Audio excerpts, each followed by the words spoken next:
Biggest Loser Reboot, Episode 5, and they found a pool. You gotta be so good that they can't ignore you, especially the ones that ain't done shit for you. Yeah, you know exactly what I mean. They stab you in the back and then they ask why you're bleeding. I don't trust words, I trust actions. I don't care what you heard, I'm not slacking. My name is Alan Roberts. This is Every Damn Day Fitness. Like, subscribe, and click the notification bell right over there. Share my videos where you gotta click the join button over there. You get exclusive members content for the price of a Dunkin' Donuts cup of coffee. Last night was episode 5 of the systematic emotional physical torture of obese people, otherwise known as the Biggest Loser Reboot 2020. And to the shock of every trainer, every good trainer that's watching this show, they found an Olympic-sized pool and put the obese people in it. That is where they should be training almost exclusively. And they could be. They could be just showing us just the flashy shit, the shit that they think will sell on TV. You know, the shit that the obese people shouldn't be doing. They could be having these people in the pool all the time. They really could. I don't know, because not only am I not a trainer on the show, I'm pretty sure that they probably discussed having a cease and desist order placed against me. I would just imagine. But I wanted to applaud that effort because very realistically, that is where a great deal of obese people should train when they first start out. If you know how to swim and you have access to a pool and you're morbidly obese, you should start, of course, by watching your nutrition, maybe getting some counseling for any emotional or eating disorders that you have. And then get yourself in the pool because the pool is very, very healthy for you. It's low impact on your joints. And for a person that's deconditioned, that hasn't worked out in quite a while, that probably has low bone density and bad joint integrity from just not using your body that much, swimming is an excellent, excellent, excellent form of exercise. It's a great way to strengthen everything from your core all the way, every muscle in your body. And it's a great way to burn some calories. So that is how they should be started. And I was elated to see that. I was thinking, no shit, is it all of a sudden going to turn around? And, is it going to be like all of a sudden the shit we should see? And it's not. It's not. I was very correct. We did see the challenge, which was fucking stupid. The challenge had them doing step-ups, and they're doing step-ups, by the way, on a platform. And on the platform is a bunch of benches, and the benches all have padding on them. So low stability, up high. If one of them steps back too far, they're going to fall the fuck off. And what I found amazing is that it's kind of commonsensical. When you train an individual, you train the individual, you train that person.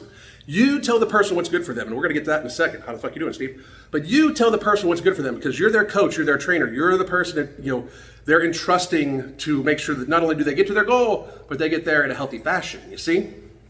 When you have a bunch of people of varying different heights, all stepping up on the same fucking box, because it was a step-up challenge. It was an AMRAP challenge, which I was shocked at week 5 how many of the contestants didn't know what AMRAP was, because it seems like that's all the fuck they've been doing is as many reps as possible as all these circuits they keep putting them on with high impact shit that's gonna fuck up their knees, back, and all that shit. But anyway, they had them doing step-up challenge. It was a step-up challenge for as many steps per team that they could get, right? And people are falling out left and right. And shockingly enough, the tallest guy won, and I say shockingly in a very, very sarcastic manner because of course, since he's so much taller than everybody, the step is shorter. It's so ridiculous. Whoever thinks of these challenges just is like trying to just wing it. They don't put any fucking thought. And you could have at least had different height boxes, different height step-ups, depending on the person's height. It would have been really, really, fucking intelligent for that shit. But intelligent is not what they think of. You see, later on, they show the weigh-in. The last chance workout, of course, had them jumping up on small little platforms and stuff like that. Had them doing a bunch of running. Again, still like, wow, they may not be suffering right then, although these motherfuckers, all the contestants, are covered in like rock tape and stuff like that. They're covered in stuff showing that they're having all sorts of joint issues. And yes, they do have medical professionals on hand, as is we're gonna get to in a second. But the long-term effect of what you're putting these people through is very damaging. First of all, you're not teaching them shit about actually training themselves. People cannot train at this high of an intensity level for a long, long, long period of time. Even pro athletes cannot. And if you set these people up to that's the only way they know how to train, that's the only way they know how to stay healthy, that's the only way they know how to, they're gonna wear themselves out very fucking quickly. And that's just true. These people are not athletes, they're not ready for it. And even if they used to be an athlete a long time ago, they're not athletes and haven't been for a long time. If you get to the point where you're 300 pounds to 400 pounds plus, you haven't been an athlete for a long time, unless you're a linebacker or something like that for pro football or something like that, and none of these people are. None of these people are right now. The issue lies in that they now have these people like shuddering, like dirty looks, pissed at themselves for losing 4 and 5 pounds in a week. 4 and 5 pounds in a week is a shit ton of weight to be lost. It really is. They're setting a pace that not only the contestants, but the people watching at home cannot possibly attain in a real world environment. It's just fucking ridiculous. None of this shit that is shown on this show is a real world environment. And yes, I understand that people are like, well, they're on a game show. They're on this and that. They're not presenting it that way. The trainers, the coaches are all given scripts, obviously, to say how healthy all this is and this is what you need to do to lose weight, blah, blah, blah. None of what they say or do on this show actually applies to the real world because this is not the real fucking world. It is just not the real fucking world. In no way are these people even being coached by these coaches, in my opinion, of course. A coach tells the person they're training what to do and why, what not to do and why. Though the whys are just as important. The whys are absolutely just as important. At no point in time should somebody you're training come to you and say, hey, I want to do this, especially if it's dangerous, and you'd be like, sure, show me what you can do. You see, that is apparently what's happening on the set, is that the trainers aren't actually training these people. They're just kind of taking loose suggestions because, as you can see by this comment that Steve Cook left on his video today, which Steve, by the way, fabulous skincare advertisement. Your Swolger Nation must be so proud of you. Fabulous skincare advertisement. But anyway, Steve, in response to somebody saying, hey, Steve, if I weighed 400 pounds, how many box jumps should I do per day?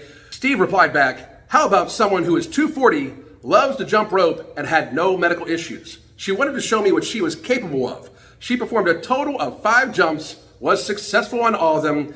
Doctor was on set, so was athletic trainer. So if you want to fight, how about you go elsewhere? Hi, Steve. How the fuck you doing? You see? Get a notepad and pencil there, Steve. You might want to write this shit the fuck down. She does have a medical condition. It's called obesity, you dumb fuck. Any trainer fucking knows that. She loves to jump rope. You're her coach. You should be telling her why she shouldn't be jumping rope often. If she does want to jump rope and you've kind of advised against it because, let's try to save her knees for once, fucking Steve. The problem is you guys have her doing all sorts of other high impact shit all fucking week long for hours and hours and hours. You're wearing these people the fuck out. Shit, this week, no shit, in the pool. The one guy, Coach Jim, says openly, I can't breathe. They never show him get out of the pool. I don't know if he did. I don't know if the medical trainer and the doctor checked him out, like pulled him out of the pool and checked him out and then put his ass the fuck back in. But what you showed the audience was that this guy said, I can't breathe in a pool and kept him in a pool. So if somebody is watching and they're like, I'm going to train like the Biggest Loser at home and I'm going to lose 55 or 65 pounds, whatever the fuck this guy has lost by this time in 5 weeks. I think it was 55 last week and he lost 7, which he was totally dejected by losing 7 pounds. Totally fucking dejected by losing 7 pounds in a week. So he's lost 62 pounds in 5 fucking weeks and he had a bad week. Unfucking believable. But you show this guy and they're like, wow, I want to lose 62 pounds in 5 weeks. I'll do what Coach Jim is doing.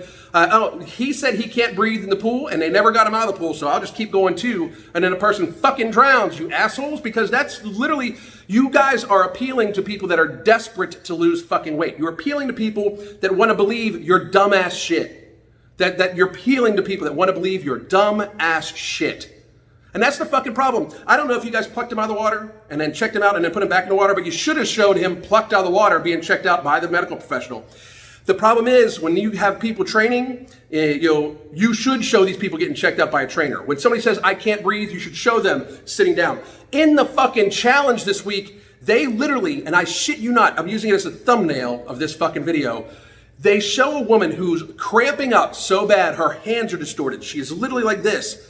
And they're like, give her water. No, have her fucking stop, motherfuckers. Have her fucking stop. If not for her, for the people that you are putting at risk in the fucking audience. You guys are fucking assholes. It's amazing. You put these people in what would normally be a medically compromised position if somebody was by themselves. And then you just play it off because you have medical staff and stuff there. And the sad thing is, motherfucker, and this is no shit, this is why I don't respect you at all. You don't know this is wrong. You're defending it like with some sort of you're trying to be like, well, there was a doctor and there was a trainer there. Motherfucker, what? So they can like actually help the person when they actually have a heart attack or when their leg actually fucking snaps?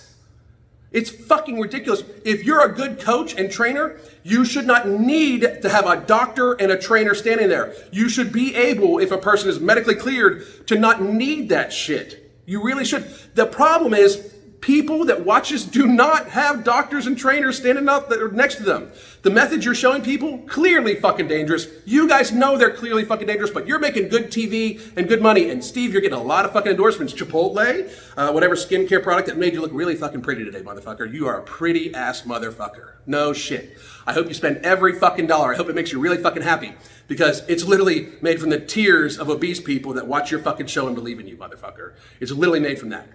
So again, they actually started off good in the pool. The pool went pretty well, except for, you know, the one guy saying he can't breathe and they never get him out of the pool. Then they have him do the step-ups with, you know, the same size step, no matter how tall the person was. Idiotic, complete fucking moronic. The one woman was actually cramped up so bad her hands cramped up, and she looked like she should have been pulled off. And if she was pulled off, they never showed it. They just showed her kept going, you know. That's fucking ridiculous. They show people jumping up and down and they show all sorts of shit, and then they show people completely upset by 7 pounds of weight loss in a fucking week. That's fucking sad. Just another fucking episode of the systematic, emotional, and physical torture of obese people, in my opinion, of course. My name is Alan Roberts. You can hit me on Instagram at Alan Roberts CDF. You can hit me up on Twitter at Everyday Fitness. I'm also on Facebook at Everyday Fitness, and on my internet at everydayfitness.net. God damn.